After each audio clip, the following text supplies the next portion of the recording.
There are certain smells that live forever in the memory of black children who came of age in the 20th century. These are not the smells of perfume counters or flower gardens or expensive restaurants.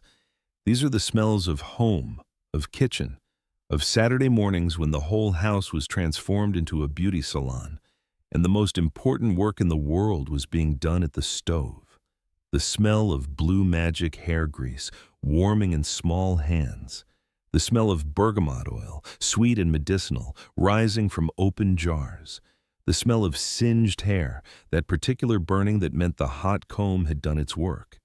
And underneath it all, the metallic smell of the pressing comb itself, heating on the burner until it glowed with purpose, ready to transform, ready to straighten, ready to perform its weekly miracle. If you grew up in a black household, you know these smells. They are imprinted on your soul, carved into the deepest parts of your memory, inseparable from the experience of childhood itself. To smell them now, even accidentally, even in passing, is to be transported instantly back to a kitchen you may not have visited in decades, to a woman who may no longer be with us, to a ritual that shaped not just our hair, but our very understanding of what it meant to be cared for, to be loved, to be prepared for the world. This is the story of the hot comb. This is the story of the women who wielded it. This is the story of the children who sat between their knees and emerged, transformed, ready to face whatever the world had waiting for them. Every Saturday morning, the kitchen became a temple. It did not look like a temple. It looked like an ordinary kitchen, with its linoleum floors and its formica countertops and its refrigerator humming in the corner. But on Saturday mornings, when Mama or Grandma or Auntie began to prepare for the weekly ritual of hair pressing, the ordinary kitchen was transfigured into something sacred. The stove was the altar. Upon it sat the hot comb, a simple instrument of black metal with a wooden handle, resting on the blue flame like an offering to the gods of beauty. Next to the stove, arranged with the precision of surgical instruments, were the tools of the trade, the jar of blue magic, the bottle of bergamot oil, the wide-toothed comb for detangling, the rat-tail comb for parting, the small towel for wiping, the larger towel for draping around small shoulders. Mama would stand at this altar, priestess of the pressing comb, her housecoat tied tight around her waist, her own hair already done from the day before, or wrapped in a scarf to be attended to later. She moved with the confidence of someone who had performed this ritual 1,000 times before, who had learned it from her own mother, who had learned it from her mother before that, in an unbroken chain of transmission stretching back through generations. "Come here, baby," she would say, patting the chair she had positioned in front of the stove. "Let's get this hair done." Those words, so simple, so ordinary, and yet they carried within them the weight of history, the promise of transformation, the complicated love that existed between black mothers and their daughters' hair. Before the hot comb could do its work, there was preparation. This was not a process to be rushed. This was not a task to be approached carelessly. The preparation was as important as the pressing itself, and Mama treated it with the seriousness it deserved. First came the washing. This might have happened the night before, or earlier that morning, depending on Mama's schedule and the state of the hair in question. The hair would be washed in the kitchen sink or the bathtub, shampooed and conditioned and rinsed until it was clean and soft and ready for what came next. Then came the drying. In some households, this meant sitting under a hooded dryer, the kind that looked like a spaceship helmet and roared with hot air. In other households, it meant sitting by the window in a patch of sunlight, or in front of a box fan, or simply waiting while time and air did their work. The hair had to be completely dry before pressing. Any moisture left in the hair would cause the hot comb to sizzle and pop, would create steam that could burn, would prevent the pressing from taking hold. And then, finally, came the greasing.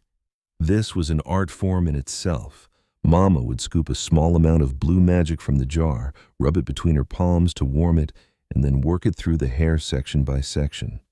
The blue magic was a miracle substance, a petroleum-based pomade that softened the hair and protected it from the heat of the comb.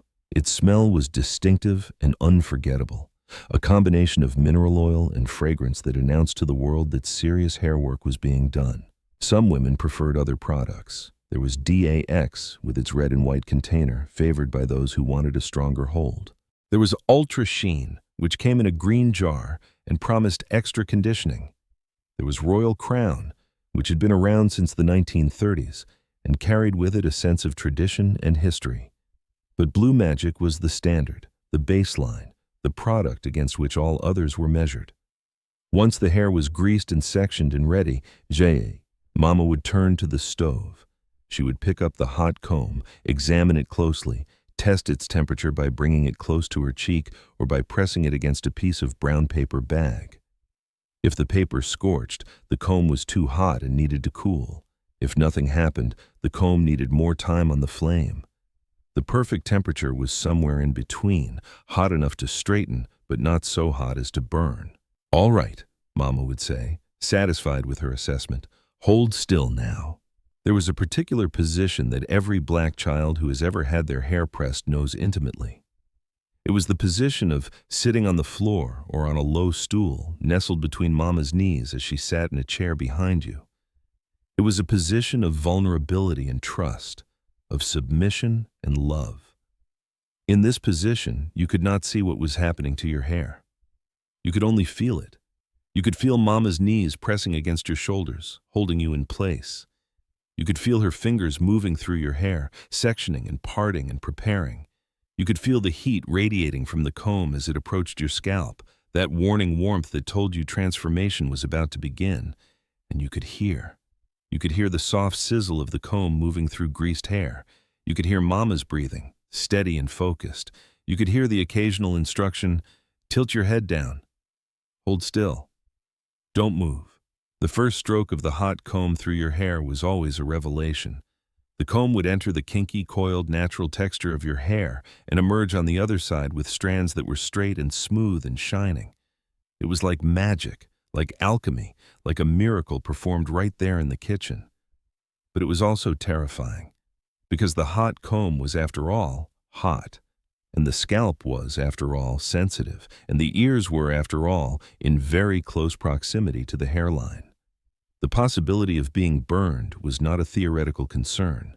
It was a lived reality, a near certainty, a rite of passage that every black child had to endure. Tender-headed was the term used for children who cried or flinched or complained during the pressing process. It was not a compliment. To be tender-headed was to be weak, to be soft, to be unable to handle what needed to be handled. Mama had no patience for tender-headedness. "Hold still," she would say, her voice firm but not unkind. "I'm not going to burn you if you hold still." But of course, burns happened anyway. The comb would slip, or the child would move at the wrong moment, or Mama's attention would waver for just a second. And then there would be that hissing contact of hot metal against skin, that instant of searing pain, that cry of surprise and hurt.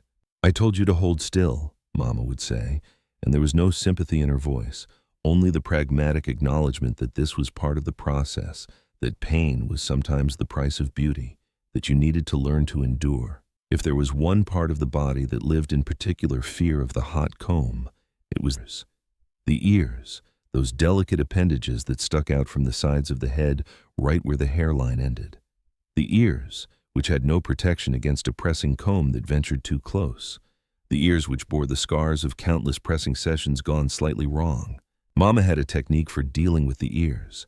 When she reached the hair around the temples and the edges, she would fold the ear down with one hand while wielding the comb with the other. This was supposed to protect the ear from contact with the hot metal. It worked most of the time, but not always. "Fold your ear down," Mama would instruct, and the child would reach up and press their ear flat against their head, holding it there while the comb did its work inches away. It was an uncomfortable position, an anxious position, a position of waiting for the danger to pass. Sometimes the child's hand would slip, sometimes Mama's hand would slip, sometimes the comb would be hotter than expected, or the hair would be more resistant than anticipated, and extra pressure would be required. And then, despite everyone's best efforts, the hot comb would make contact with the tender skin of the ear. The pain was immediate and intense. It was a burning, searing pain that seemed to go straight to the brain. The child would cry out, would jerk away, would reach up to touch the wounded ear and find it hot to the touch, already beginning to swell. "I'm sorry, baby," Mama would say, and she would mean it. She would apply a little bit of blue magic to the burn, which was supposed to help with the healing. She would blow on it gently, her breath a small comfort against the fire in the skin. And then she would continue with the pressing, because the job had to be finished, because church was tomorrow, because the hair waited for no one. Years later, women who had grown up in this tradition would compare their ear burns like war veterans comparing scars. "You see this?" they would say, pointing to a slightly discolored patch of skin on the top of their ear. "Hot comb, 1978. My mama was doing my edges and the phone rang." These scars were not sources of shame. They were badges of honor, proof of survival, evidence of a shared experience that bound black women together across generations and geography. The pressing took time. It could not be rushed. Section by section, strand by strand, Mama would work her way around the head, transforming each portion of hair from its natural state to its pressed state. The kitchen filled with the smell of heated hair and blue magic, a smell that was not entirely pleasant but was undeniably evocative, a smell that meant Saturday, that meant preparation, that meant getting ready for something important. As the pressing progressed, the child could feel the difference in their hair. The parts that had been pressed felt smooth and flat against the scalp, while the parts that had not yet been touched remained puffy and resistant. It was like having two different heads of hair at once, existing in a state of partial transformation, waiting for the process to be complete. Mama would check her work as she went, running her fingers through the pressed sections to make sure they were straight enough, smooth enough, done enough. If a section wasn't quite right, she would go back over it, applying the hot comb again until she was satisfied. She had standards, and she would not let her child leave the kitchen with hair that was anything less than perfect. Finally, after what felt like hours, though it was usually only 1 hour, maybe 2, the pressing was complete. Mama would put down the hot comb, turn off the stove, and reach for the mirror. "Look at that," she would say, holding the mirror so the child could see their reflection. "Don't you look pretty?" And the child would look, and they would see a different person looking back at them. The hair that had been kinky and coiled and difficult to comb was now straight and shining and flowing. It moved differently, felt differently, behaved differently. It was the same hair, made of the same proteins, growing from the same scalp, but it had been transformed into something that the world would perceive differently. The child would smile, and Mama would smile, and for a moment there would be pure satisfaction, pure pride, pure love expressed through the medium of hair. If the hot comb was the main instrument of pressing, there was another tool that was equally important for the finishing work. The pressing comb's smaller cousin, sometimes called the temple comb or the edge comb. This was a smaller, finer-toothed implement designed for the delicate work of pressing the edges, those short, fine hairs that grew around the hairline and the temples. The edges were crucial. They were the first thing people saw when they looked at your hair. They were the frame around your face, the border between your hair and your skin. If the edges weren't done right, the whole hairstyle could look unfinished, unprofessional, unsuccessful. Mama would heat the edge comb on the stove alongside the regular pressing comb, testing its temperature with the same care. Then she would begin the delicate work of pressing the edges, working in tiny sections, applying just enough heat to straighten without burning the skin beneath. This was the most dangerous part of the process. The edges were so close to the skin that the margin for error was almost non-existent. One wrong move, one moment of inattention, and the comb would leave a burn along the hairline that would take weeks to heal. "Don't breathe," Mama would say, only half joking, as she worked the edge comb along the temples. "Don't even blink." The child would freeze, would hold their breath, would try to become perfectly still while the hot metal passed millimeters from their skin. The tension was almost unbearable. And then it would be over. The edges would be done, and the child could exhale and relax and admire the smooth, flat baby hairs that now framed their face. Some mothers would go further, using a toothbrush or a soft brush dipped in gel to lay the edges down even more completely. This was called laying your edges or baby hair, and it became an art form in its own right, a way of creating intricate patterns and designs along the hairline that showed the world you took your hair seriously. The hot comb ritual was not always a solitary affair between mother and child. Often, especially in larger families or in communities where women relied on each other, the kitchen would become a gathering place where multiple generations came together to do hair.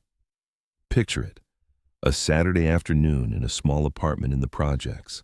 The matriarch of the family, a grandmother in her 60s, is seated by the stove. She is doing the hair of her daughter, a woman in her 30s. Meanwhile, the daughter's daughter, a girl of 10, is waiting her turn, watching and learning. And perhaps there is an aunt or a cousin or a neighbor woman who has stopped by to get her edges touched up before church tomorrow. In this kitchen, surrounded by the smell of pressing combs and hair grease, stories are being told, gossip is being shared, wisdom is being passed down. The women talk about men and money and children and dreams. They talk about church and work and the price of groceries. They complain about their husbands and brag about their children and worry about the future. The hot comb moves from head to head, each woman taking her turn in the chair, each woman submitting to the ministrations of whoever is doing the pressing. There is a democracy in this space, a leveling that occurs when everyone is equally vulnerable, equally in need of having their hair done. The children who are present absorb all of this. They hear the conversations that adults have when they think children aren't paying attention. They learn the rhythms of Black womanhood, the way that hair care is inseparable from community care, the way that beauty rituals create space for intimacy and connection.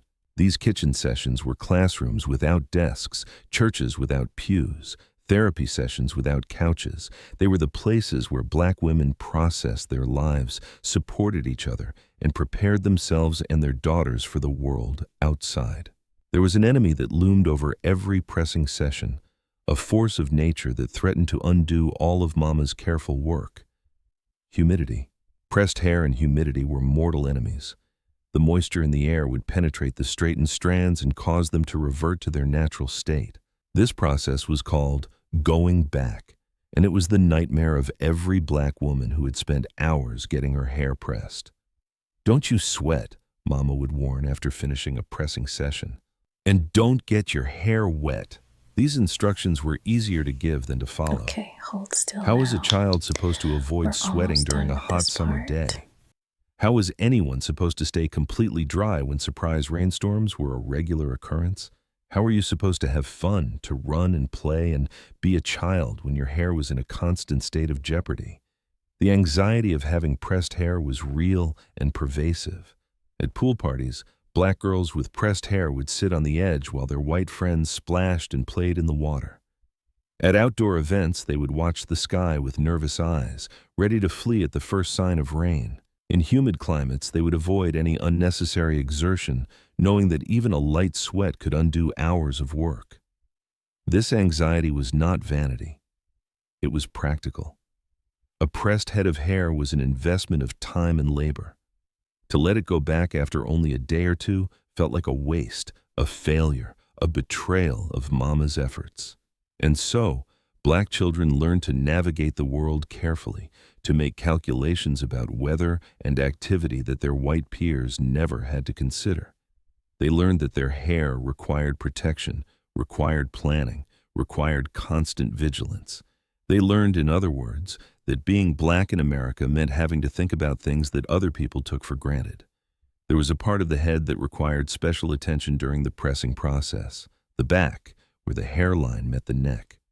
This area was called the kitchen, a term whose origins are unclear but whose meaning was unmistakable. The kitchen was where the nappiest, kinkiest, most resistant hair grew. It was the hair that fought back hardest against the hot comb, the hair that went back to its natural state fastest, the hair that told the truth about your texture no matter how straight the rest of your head might be. "Let me get your kitchen," Mama would say, tilting the child's head forward so she could access the back of the neck.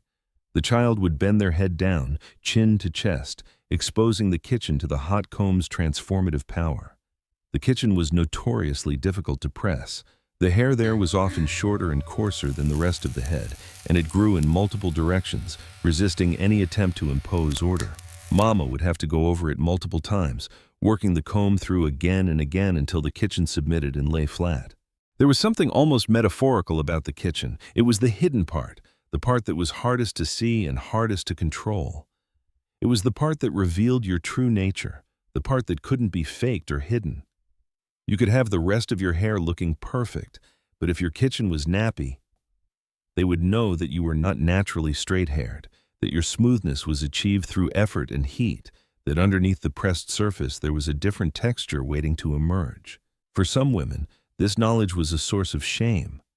They wanted to hide their kitchens, to deny their natural texture, to pass as something they were not. For other women, the kitchen was a point of pride, a connection to their African heritage, a reminder that their hair in its natural state was just as beautiful as any straightened version. The relationship that Black women had with their kitchens was complicated, fraught with history and politics and personal feeling. But whatever their relationship, they all knew the kitchen was there, waiting at the back of their heads, keeping their secrets. Beyond the smell, beyond the heat, beyond the threat of burning, there was a sound that defined the hot comb experience. It was the sound of the comb moving through greased hair, a sizzling, crackling, whispering sound that was unlike anything else in the world. This sound was both soothing and alarming. It was soothing because it meant the comb was working, that the hair was being transformed, that the ritual was proceeding as it should. It was alarming because it was, after all, the sound of heat meeting organic matter, the sound of something being changed at a fundamental level, the sound of a small violence being performed in the name of beauty. Children who grew up hearing this sound would recognize it instantly for the rest of their lives. They might be walking through a neighborhood and catch a whiff of pressing comb through an open window, or hear that distinctive sizzle emanating from a kitchen, and they would be transported back to their own childhoods, to Saturday mornings spent between mama's knees, to the particular mixture of boredom and anxiety and anticipation that defined the hair-pressing experience. The sound was also a signal to others. In apartment buildings and housing projects, where walls were thin and windows were often open, the sound of a pressing comb could travel from unit to unit. Neighbors would hear it and know that someone was getting their hair done, that the Saturday ritual was being observed, that the traditions were being maintained. There was something comforting about this communal knowledge. It was a reminder that you were not alone, that other families were going through the same process, that the hot comb was a shared experience that connected Black households across the building, across the block, across the city. While the hot comb ritual was primarily a women's affair, men were not entirely absent from the process. Fathers and brothers and uncles would move through the kitchen while hair was being pressed, grabbing a drink from the refrigerator or looking for a snack. They would observe the ritual with varying degrees of interest and understanding. Some men appreciated the effort that went into Black women's hair. They understood that the pressing was done for church, for work, for special occasions, for the simple desire to look one's best. They would compliment the finished results, would express admiration for the skill involved, would acknowledge the labor that their wives and daughters and mothers put into their appearance. Other men were oblivious. They saw hair being done and thought nothing of it, assumed it was a simple and easy process, failed to recognize the time and effort and pain involved. These were the men who would later complain about how long their wives took to get ready, not understanding that getting ready often involved an hour or more of pressing and styling. And then there were the men who had their own hair pressed. This was less common than women's pressing, but it happened, especially in earlier decades when conking was popular among Black men. Conking involved using chemical relaxers to straighten men's hair, but some men preferred the hot comb method, which was less damaging and less permanent. Malcolm X, in his autobiography, wrote famously about his first conk, describing the burning sensation of the chemicals and the strange pride he felt at his straightened hair. Later, he came to see this hair straightening as a form of self-hatred, a rejection of his natural African features in favor of a white beauty standard. This critique would become central to the Black Power movement of the 1960s and 1970s, which rejected hair straightening in favor of natural styles like the afro. But in the kitchens where hot combs heated on stoves, politics often took a back seat to practicality.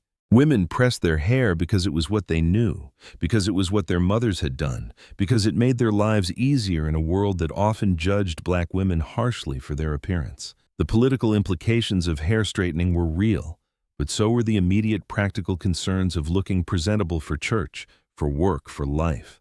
Every black woman who grew up with the hot comb has a burn story. These stories are shared like legends, told and retold at family gatherings and girls' nights and hair salons, each one a testament to survival, each one a badge of honor. There is the story of the woman whose mother sneezed while pressing her edges, leaving a perfect comb-shaped burn along her temple that took months to fade. There is the story of the girl who moved when she wasn't supposed to and ended up with a burn on the top of her ear that left a permanent scar. There is the story of the woman who fell asleep while her hair was being pressed and woke up to the smell of her own hair singeing. These burns were painful when they happened, but they became something else over time. They became stories, memories, connections to the past. They became proof that you had gone through the ritual, that you had endured what needed to be endured, that you had come out the other side transformed. The healing of hot comb burns followed a predictable pattern.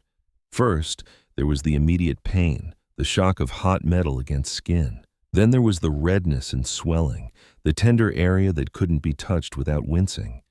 Then the skin would begin to heal, sometimes blistering, sometimes peeling, always leaving behind a slightly discolored patch that marked where the burn had been. Mothers had remedies for these burns. Some applied butter or blue magic, believing that the grease would help the skin heal. Others used aloe vera or vitamin E oil. Still others believed in letting the burn breathe and simply leaving it alone and allowing the body to heal itself. Whatever the remedy, the message was the same. Burns happen, pain happens, but you survive and you move on. This was a lesson that extended far beyond hair care, a philosophy of resilience that black mothers instilled in their children through the ritual of the pressing comb. Of all the sensory memories associated with the hot comb, it is the smell that persists most strongly. The smell of blue magic, sweet and thick and unmistakable. The smell of bergamot oil, its citrus notes cutting through the heaviness of the grease. The smell of singed hair, that acrid burning that meant the comb was doing its work.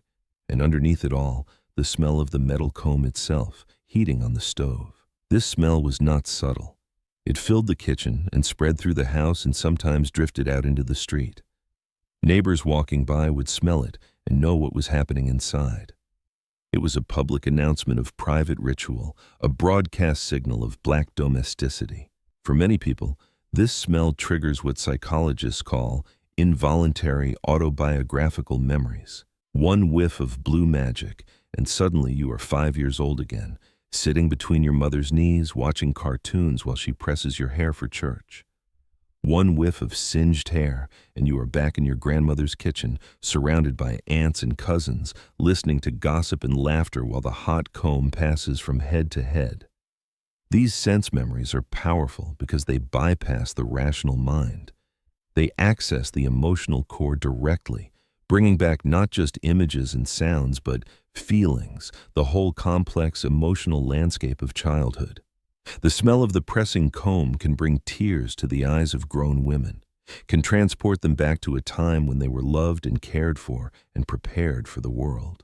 Some women, now grown and doing their own hair with modern tools, will occasionally heat up an old pressing comb just to smell it. They don't actually press their hair with it. They just want to experience that smell, to reconnect with that memory, to honor the women who stood at stoves and wielded hot combs with skill and care. The hot comb had its golden era, decades when it was the primary method of hair straightening in black households across America. But like all technologies, it eventually faced competition, alternatives that promised easier results with less effort and less pain. The first major competitor was the chemical relaxer, which became widely available in the 1960s and 1970s. Relaxers used chemicals to permanently break the bonds in the hair, straightening it without the need for repeated heat application. For many women, relaxers were a revelation. No more Saturday mornings at the stove, no more burns from hot combs, just straight hair that stayed straight until it grew out and needed to be touched up. But relaxers had their own problems. The chemicals were harsh and could cause scalp burns and hair damage if not applied correctly. Many women experienced hair loss and breakage from over-relaxing.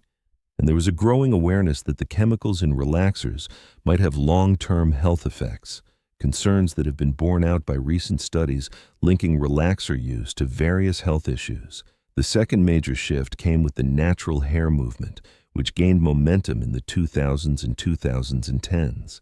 This movement encouraged Black women to embrace their natural hair texture, to stop straightening altogether and wear their hair in its natural coiled or kinky state. For many women, this was a liberating choice, a rejection of white beauty standards, a celebration of African heritage. As relaxers and natural hair gained popularity, the hot comb became less common. Younger generations grew up without the ritual of Saturday morning pressing. They never experienced the heat and the smell and the sound and the fear and the love that defined the hot comb experience for their mothers and grandmothers. The pressing comb didn't disappear entirely. Some women still prefer it, especially for special occasions when they want a sleek look without the commitment of chemicals. And there are now modern versions, electric pressing combs that heat to a controlled temperature and don't require a stove. But these modern versions lack something.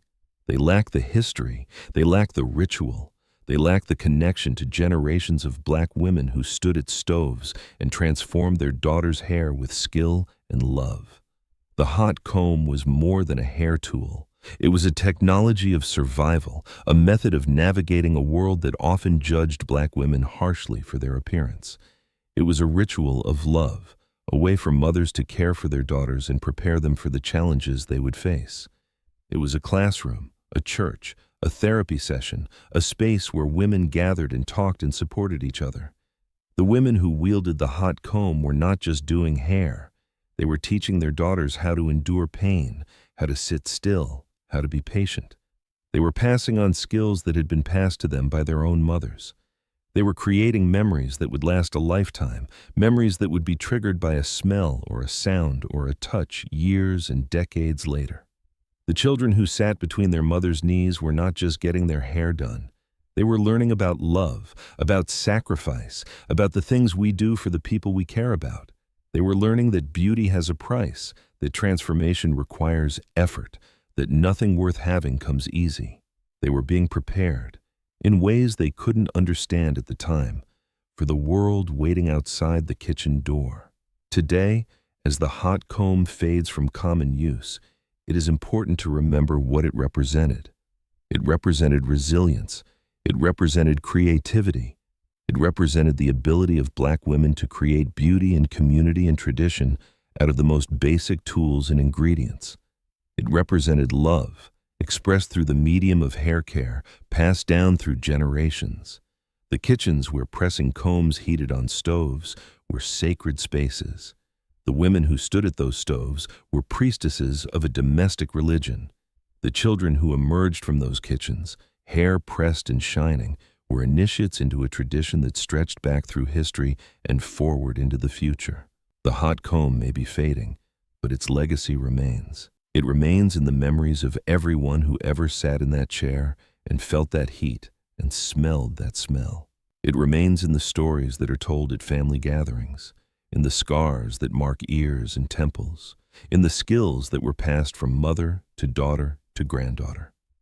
It remains in the understanding that hair is never just hair, that beauty is never just beauty, that the things we do to care for ourselves and each other carry meaning beyond their surface purpose. The pressing comb on the stove was a burning memory of love, and like all great loves, it left its mark, indelible and permanent, on everyone it touched.